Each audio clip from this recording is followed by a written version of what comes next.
आपण जेव्हा आपल्या मुलीचं लग्न करतो ना, आपली परिस्थिती नसते लग्न करण्याची, आणि मग त्यावेळेला मुलगा म्हणतो की तुम्ही काही टेन्शन घेऊ नका, आम्ही लग्नाचा अर्धा खर्च तुम्हाला देऊ. मग आपल्याला वाटते बाई खरंच खूपच चांगला जावई मिळाला आपल्याला, लग्नाचा अर्धा खर्च देतो म्हणतात. मग आपण पण स्वीकार करतो. म्हणजे पहिली काय होतं की मुलगा मुलीकडून हुंडा घ्यायचा, पण आता ती प्रथा बदलली. काय होतंय आता, मुलीवाली मुलांकडून हुंडा घेतात. याला हुंडाच म्हणतात ना. तुम्ही जर मुलाकडील पैसे घेताय तर त्याला हुंडाच म्हणतात ना.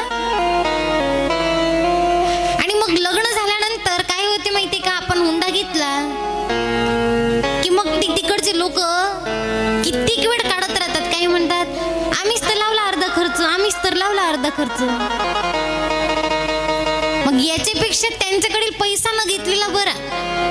आपल्याकडून जसं लग्न लावून देता येईल आपल्या मुलीचं तसं लावून द्या.